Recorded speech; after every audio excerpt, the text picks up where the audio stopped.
Welcome to I news. Maharashtra రాజకీయాల్లో ఒక శకం ముగిసింది.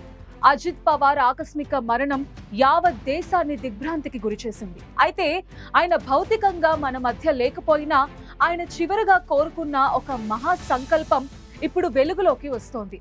విడిపోయిన ఎన్సీపీ వర్గాలను ఏకం చేసేందుకు అజిత్ పవార్ చివరి నిమిషం వరకు ప్రయత్నించారా? ఫిబ్రవరి 8న ఒక సంచలన ప్రకటన రాబోతోందా? బాబాయ్ శరద్ పవార్ తో ఆయన జరిపిన ఆ రహస్య చర్చల వెనుక అసలు కథేంటి ఇప్పుడు చూద్దాం.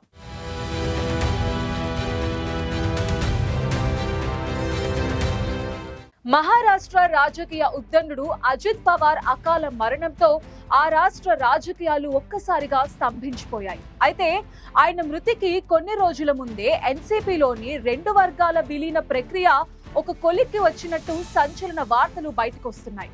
అజిత్ పవార్ నేతృత్వంలోని వర్గం, శరద్ పవార్ నేతృత్వంలోని ఎన్సీపీ శరత్ చంద్ర పవార్ వర్గాలు తిరిగి కలవబోతున్నాయని, ఫిబ్రవరి 8న దీనిపై అధికారిక ప్రకటన రావాల్సి ఉందని సమాచారం. ఈ మొత్తం విలీన ప్రక్రియలో అజిత్ పవార్ ఒక వారధిలా పనిచేసి తన బాబాయ్ శరద్ పవార్ తో చర్చలను విజయవంతంగా ముగించినట్టు తెలుస్తోంది. ఈ విలీనంపై చర్చలు చాలా కాలంగా రహస్యంగా సాగుతున్నాయని రాజకీయ వర్గాలు చెబుతున్నాయి. జనవరి 16న జయంత్ పాటిల్ నివాసంలో ఒక కీలక సమావేశం జరగగా, జనవరి 17న స్వయంగా శరద్ పవార్ నివాసంలోనే అజిత్ పవార్ భేటీ అయ్యారు. రాబోయే స్థానిక సంస్థల ఎన్నికల్లో 2 వర్గాలు కలిసి పోటీ చేయాలని, తద్వారా కార్యకర్తల్లో నమ్మకాన్ని పెంచాలని వారు నిర్ణయించుకున్నారు. ఇప్పటికే పూణే, పింప్రి చించ్వాడ్ ఎన్నికల్లో 2 వర్గాలు కలిసి పనిచేయటం ఈ విలీనానికి బలమైన పునాది వేసింది. కేబినెట్ పునర్వ్యవస్థీకరణలో కొత్త ముఖాలకు చోటు కల్పించడం వంటి అంశాలపై కూడా ఒక అంగీకారం కుదిరినట్టు సమాచారం. అజిత్ పవార్ మరణం తర్వాత ఆయన సన్నిహితుడు కిరణ్ గుజార్ ఒక సంచలన విషయాన్ని బయటపెట్టారు. మరణానికి కేవలం 5 రోజుల ముందే అజిత్ పవార్ తనతో విలీనం గురించి మాట్లాడారని, ప్రక్రియ అంతా పూర్తయిందని చెప్పినట్టు ఆయన వెల్లడించారు. కుటుంబం, పార్టీ ఒకటిగా ఉండాలి, ఇక చాలు అని అజిత్ పవార్ భావించారట. ఆయన భౌతికంగా లేకపోయినా ఆయన చివరి కోరికను నెరవేర్చడమే తమ బాధ్యతని ఇప్పుడు ఇరు వర్గాల నేతలు భావిస్తున్నారు.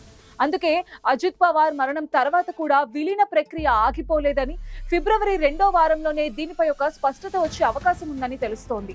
మరోవైపు అజిత్ పవార్ వారసురాలిగా ఆయన సతీమణి సునేత్ర పవార్ పేరు తెరపైకి వస్తోంది. విలీనం తర్వాత ఆమెకు పార్టీలో కీలక పదవితో పాటు మహారాష్ట్ర కేబినెట్ లో కూడా చోటు దక్కే అవకాశం ఉందని ప్రచారం జరుగుతోంది. శరద్ పవార్ మళ్లీ క్రియాశీలక పాత్ర పోషిస్తూ విడిపోయిన వర్గాలను ఏకం చేస్తారా, లేక అజిత్ పవార్ మరణంతో విలీన ప్రక్రియ నీరుగారిపోతుందా అన్నది ఇప్పుడు సస్పెన్స్ గా మారింది. ఏది ఏమైనా అజిత్ పవార్ చివరి కోరిక నెరవేరి ఎన్సీపీ మళ్లీ ఒక్కటవుతుందో లేదో తెలియాలంటే ఫిబ్రవరి 8 వరకు వేచి చూడాల్సింది.